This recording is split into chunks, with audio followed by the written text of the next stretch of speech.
कोई भी क्षेत्र उनका बंधुआ वोटर नहीं होगा अनटिल अनलेस आप उनके लिए समर्पित नेता के तौर पर उभर के नहीं आते हैं। तो अब ये चुनौती जनसुराज के लिए नहीं है, ये चुनौती बीजेपी के लिए है कि वो किसे उतार सकते हैं प्रशांत किशोर के सामने और कितना टफ कंपटीशन दे सकते हैं। ये उनके लिए चुनौती। कोई नया इनिशिएटिव है, कोई नई पार्टी आती है, ये उसकी बी टीम है, ये उसकी ए टीम है, यही लोग करते हैं। बात की श्योरिटी तो है कि वो जो पैसा जनता के लिए आता है वो पैसा पूरी जनता के लिए ही यूज होगा, इस बात की श्योरिटी आप रखिए। और जब जनता सवाल पूछेगी, अगर आप जवाब देने से मुकरते हैं तो जनता अपना वोट के थ्रू अपना मत दिखाएगी। जब भी कोई आप स्टेप लेते हैं, सिंपल सा फॉर्मूला है, हार जीत दोनों बराबर की संभावना है। तो इस फैक्ट को जानते हुए हमने ये कदम लिया है कि हार जीत कुछ भी हो सकता है, 50-50 की संभावना। सेना चाहे जितनी बड़ी हो, युद्ध लड़ने में जितना भी दक्ष हो, बिना कमांडर के कोई भी युद्ध जीता नहीं जा सकता।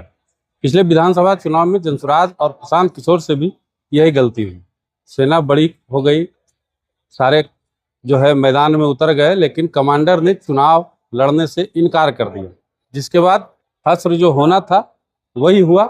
लेकिन इस बार बांकीपुर में उपचुनाव है और कमांडर खुद प्रशांत किशोर मैदान में उतरने का घोषणा कर चुके हैं, लेकिन चुनौतियां अभी भी खत्म नहीं हुई हैं। तमाम बिंदुओं पे बात करेंगे, तमाम चुनौतियों पे बात करेंगे। हमारे साथ जनसुराज की प्रदेश प्रवक्ता सोनाली जी। घोषणा तो हो गया, अब क्या? घोषणा हो गई और अब से तैयारियां शुरू होंगी और हम बढ़ चढ़ के सारे कार्यकर्ता अपनी सारी एनर्जी के साथ वहां काम करेंगे और जनता को उनका जो समस्याएं हैं उनसे रूबरू कराएंगे और उन्हें हेल्प करेंगे कि आप कम से कम इस बार आप सही निर्णय लें जो कि आपके भविष्य को, आपके बच्चे के भविष्य को और पूरे बांकीपुर के भविष्य को तय करेगा और लंबे समय में उसका प्रभाव आने वाली बिहार के भविष्य पे ही पड़ेगा। बीजेपी बांकीपुर को अभेद्य किला मानती है, चारों तरफ से पूरा उसका जो है साम्राज्य पैक है एकदम। तैयारियां पहले से जारी हैं, लगातार 20 वर्षों से जीत रही है वहां पे। ऐसे में प्रशांत किशोर उम्मीद जगा पाएंगे? प्रशांत किशोर एक अकेला ऐसा नाम है जिसे पूरा देश एक बहुत सशक्त लीडर के तौर पे मानता है और स्ट्रैटेजिस्ट तो स्टैब्लिश तौर पे थे ही। और अब जब उनके चुनाव लड़ने की बारी आई और मैं इस आपके सामने और पूरे बिहार के पब्लिक के सामने ये कह सकती हूँ कि उनसे बेहतर विजन वाला, उनसे बेहतर प्रॉब्लम्स को समझने वाला और उनसे बेहतर सोल्यूशन देने वाला कोई भी नेता बिहार में तो नहीं है और भारत में शायद गिने चुने नेता होंगे जो उनके लेवल के होंगे। और रही बात ये थॉट होना, ये विचार होना कि ये हमारा गढ़ है, हम इसे किसी और विधायक को नहीं आ सकता यहाँ पे, तो इसके लिए मैं एक ही बात कहना चाहूँगी कि ये बात अगर किसी भी पार्टी को भ्रम हो जाए कि हमारा ये क्षेत्र हमारा ही रहेगा, हर हालत में वोटर्स हमें ही वोट करेंगे, तो ये बात उन्हें जानना जरूरी। कोई भी क्षेत्र उनका बंधुआ वोटर नहीं होगा अनटिल अनलेस आप उनके लिए समर्पित नेता के तौर पर उभर के नहीं आते हैं। तो जनता फ्लूइड होती है, वोटर्स का झुकाव कभी इस पार्टी की तरफ कभी उस पार्टी की तरफ होता है, वो भी इसलिए जब उनके प्रॉब्लम्स को वो उन्हें उम्मीद जगती है कि ये पार्टी हमारे समस्याओं का समाधान करेगी। और 40 साल से अगर वो सीट उनके पास थी, फिर भी आप वहाँ की समस्याओं को देख लीजिए, उनके पास न फंड की कमी रही, ना उनके पास समय की कमी रही, ना उनके पास सरकार का सपोर्ट का कमी रहा, फिर भी आज बांकीपुर की हालत, हाई फाई आप एरिया उसको कह रहे हैं, फिर भी हालत उसकी बद से बदतर है। तो यहाँ ये समझना पड़ेगा कि ये उसे अपनी जागीर समझते हैं। उन्होंने ये सोच के रखा चाहे हम यहाँ काम करें ना करें वोट हमें ही मिलने वाला है। और क्योंकि आज तक बिहार में विकल्प नहीं था तो इसका फायदा उसका उठाने में वो सक्सेसफुल रहे। लेकिन अब ये चुनौती जनसुराज के लिए नहीं है, ये चुनौती बीजेपी के लिए है कि वो किसे उतार सकते हैं प्रशांत किशोर के सामने और कितना टफ कंपटीशन दे सकते हैं, ये उनके लिए चुनौती इसकी बात हम इसलिए भी कर रहे हैं क्योंकि विपक्ष भी नहीं चाहेगा कि प्रशांत किशोर चुनाव जीत जाएं। देखिए जैसा कि आप कह रहे हैं, ये उनकी क्या विचार है आई डू नॉट नो, लेकिन ये बात तो तय है कि विपक्ष आज के डेट में बहुत ही सक्रिय नहीं है बिहार में, ना ही वो बहुत इफेक्टिवली अपने काम को निभा रहा है। तो कहीं ना कहीं हम एक सूडो कह लीजिए या फिर शैडो विपक्ष के तौर पे हम बिहार में काम कर रहे हैं। और अगर ये सीट जनसुराज जीत जाती है तो हम स्टैब्लिश तौर पे संख्या के बल पे नहीं, कॉन्स्टिट्यूशन में के आधार पे नहीं, लेकिन हाँ लोगों के मत में विपक्ष के तौर पे हम स्टैब्लिश हो जाएंगे। और अगला जो चुनाव होगा उसमें जनसुराज जो अपनी भूमिका निभाएगा वो बहुत ही सशक्त भूमिका निभाएगा। और विपक्ष का जो लोकतंत्र में रोल है इससे कोई डिनाई नहीं कर सकता। जो काम सत्ता नहीं कर सकती है विपक्ष के दल सत्ता से करवा सकते हैं। कई तरह की चर्चाएं चल रही हैं सोशल मीडिया में, राजनीतिक गलियारे में। एक चर्चा ये भी चल रही है कि विपक्ष कभी प्रशांत किशोर को बीजेपी की बी टीम कहा करता था, ठीक है, और अब ये चर्चा है कि विपक्ष अपना उम्मीदवार बांकीपुर में नहीं उतार रही है, क्योंकि प्रशांत किशोर लड़ाई लड़ रहे हैं। तो कहीं ना कहीं ये परसेप्शन तो बन जाएगा कि विपक्ष मतलब प्रशांत किशोर बीजेपी की बी टीम नहीं, विपक्ष की बी टीम थी, आरजेडी की, कांग्रेस की बी टीम है, इसीलिए तो प्रत्याशी नहीं उतार रहे हैं। देखिए, पॉलिटिकल एनालिसिस मैं बहुत ज़्यादा नहीं करूंगी, लेकिन सीधी सी बात है कि जब भी कोई नया इनिशिएटिव या कोई नई पार्टी आती है, ये उसकी बी टीम है, ये उसकी ए टीम है, यही लोग करते हैं। आज कॉकरोच जनता पार्टी की बात अगर आप कर ले तो आपने यही देखा होगा कि बीजेपी आज कह रही है कि वो दहशतगर्दों की बी टीम है। तो इनके पास जब अपनी गलतियों का जवाब देने में वो सक्षम नहीं होते तो वो दूसरे पे कमेंट करते हैं ये बी टीम है, ये टीम है।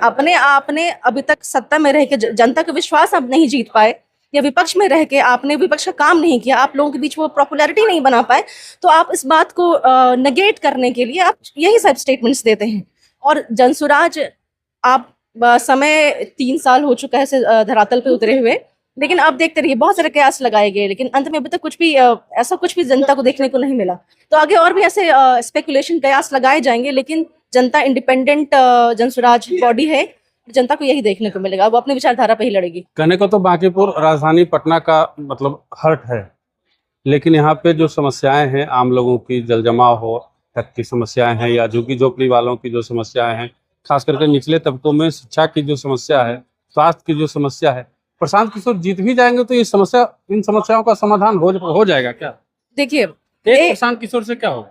नहीं, सीधी सी बात है कि जैसे मैंने कहा कि कुछ इश्यूज लोकल लेवल पे सॉल्व किए जा सकते हैं। जो एमपी फंड होता है, एमएलए लैड फंड होता है, जो कि नेता आपने लिस्ट भी देखा होगा, जो कि आज पब्लिक डोमेन में अवेलेबल, कितना फंड यूज हुआ, कितना फंड गबन कर दिया गया। तो इस बात की श्योरिटी तो है कि वो जो पैसा जनता के लिए आता है वो पैसा पूरी जनता के लिए ही यूज होगा, इस बात की श्योरिटी आप रखिए। दूसरी बात यहाँ पे यह है कि यहाँ पे विपक्ष या फिर अन्य पार्टी जो अपने आप को सदन में रिप्रेजेंट करती है, वो खुद ही चंदा चोरी या फिर फंड चोरी में लगे रहते हैं, तो वो कभी भी जेन्युइन मुद्दों को नहीं उठाते। और जो सरकार है वो तो इन सारे पैसे का गबन करती ही है। तो एक व्यक्ति अगर खड़ा होके जो सत्ता के बाहर है, उसने प्रश्न करने वजह से इतना सारा चेंजेस हमें पूरे बिहार में देखने को मिलता है।